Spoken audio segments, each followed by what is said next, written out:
I'm Amy Robach, a mother, journalist, an early breast cancer survivor, and your correspondent. Welcome to Voices of More, a candid space for real talk about living with breast cancer where nothing is left off the table. We're going to explore how breast cancer impacts connection and how some relationships become strained or deepened in surprising ways. Joining us for this conversation is Rebecca, a self-proclaimed social butterfly and mom of two from North Carolina, living with HR-positive, HER2-negative metastatic breast cancer. Before we dive in, can you tell me a little bit about who you are outside of breast cancer? Absolutely. I am first and foremost a mom. I have an amazing 7-year-old son and a gorgeous 14-year-old bonus daughter.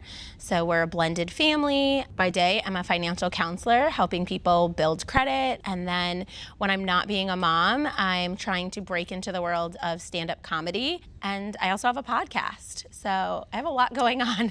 We're fellow podcasters. Yes. I didn't know that. And yes, I've been through my own cancer diagnosis, and I have two close friends who have absolutely been fighting that brave fight with metastatic breast cancer. So I know that that moment absolutely flips your entire world upside down. So if you're comfortable with sharing, if you wouldn't mind telling us what you thought when you first heard your diagnosis. When I got the news that it was stage 4 metastatic breast cancer, I, for some reason, was not shocked. It's crazy because my cancer is in my bone, but I feel like I could feel it in my bones, like I wasn't going to get the outcome I was hoping and praying for. And so it was just okay, what's next? This is not the journey I would ever choose, but this is the path I'm being put on for whatever reason. How do I make the best out of this terrible situation? My goodness. And 33 years old. Yeah.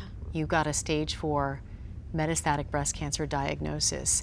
Did you ever feel like, why me?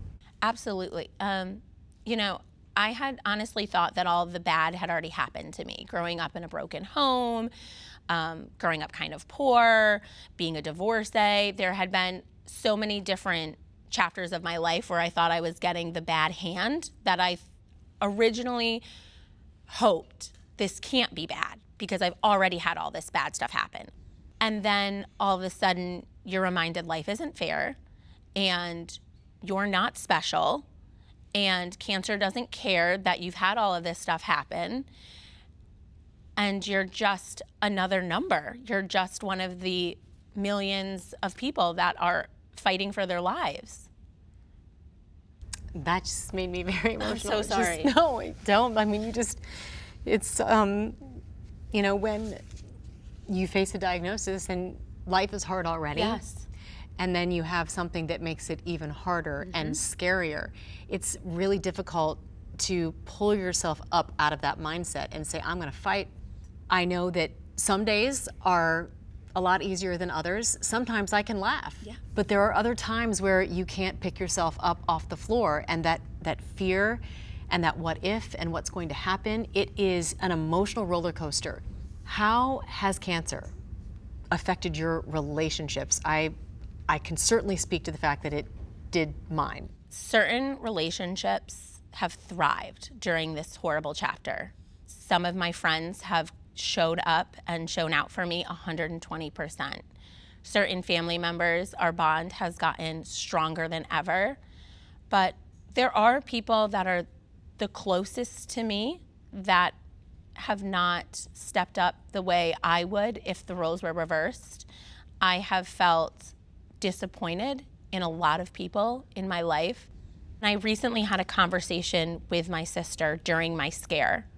And she said to me, I can't imagine life without you. And it was the first time since being diagnosed that she was truly vulnerable and let me know where some of her kind of passive, dismissive behavior was coming from. And as much as she'll never know what it's like to live with cancer, I'll never know what it's like to have a sister with cancer or a daughter with cancer or a mom with cancer, hopefully.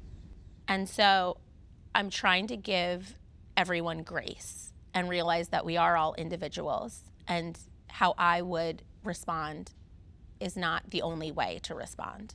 I certainly know what that feels like, and that's incredibly kind of you to put yourself in someone else's shoes when you're the one who is suffering the most. What advice do you have for anyone out there who is on their own breast cancer journey? My biggest advice is to prioritize yourself, your well-being. Leaning into those relationships that truly fill your cup. Some of the closest people will let you down, and they're just human, and that doesn't make them bad. It just means that they don't know how to process having a friend or family member or even significant other with breast cancer. But surround yourself with the people who want to support you. What does more mean to you? More for me is more laughter. It's a huge part of my life, making others laugh and laughing myself. More hugs with my family, more phone calls with friends, more days in the sunshine, more drives in the car with the family, the windows down, the wind blowing in your hair, more walks with my dogs, just more of the simple pleasures of life. Rebecca, thank you so much for sharing your story so openly. I know it will resonate deeply with everyone. This series is all about creating space for real conversations, and you have done exactly that. If you're listening and seeing yourself in Rebecca's story, please know there is a community out here for you. You are not alone. To hear more voices of strength and fortitude, visit voicesofmore.com. And please see important safety information at the end of this video. What is KISQALI? KISQALI ribociclib is a prescription medicine used to treat adults with hormone receptor HR-positive human epidermal growth factor receptor 2 HER2-negative breast cancer in combination with an aromatase inhibitor for stage 2 and 3 early breast cancer with a high risk of coming back. It has gotten worse or has spread to other parts of the body, advanced or metastatic breast cancer, in combination with an aromatase inhibitor as the first endocrine-based therapy, or fulvestrant as the first endocrine-based therapy, or following disease progression on endocrine therapy. It is not known if KISQALI is safe and effective in children. Important safety information. KISQALI may cause serious side effects, including lung problems. KISQALI may cause severe or life-threatening inflammation of the lungs during treatment that may lead to death. Tell your healthcare provider right away if you have any new or worsening symptoms, including trouble breathing or shortness of breath, cough with or without mucus, chest pain. Severe skin reactions. Tell your healthcare provider or get medical help right away if you get severe rash or rash that keeps getting worse, reddened skin, flu-like symptoms, skin pain or burning, blistering of the lips, eyes, or mouth, blisters on the skin or skin peeling, with or without fever. Heart rhythm problems, QT prolongation. KISQALI can cause a heart problem known as QT prolongation. This condition can cause an abnormal heartbeat and may lead to death. Your healthcare provider should check your heart and do blood tests before and during treatment with KISQALI. Tell your healthcare provider right away if you have a change in your heartbeat, a fast or irregular heartbeat, or if you feel dizzy or faint. Liver problems. KISQALI can cause serious liver problems. Your healthcare provider should do blood tests to check your liver before and during treatment with KISQALI.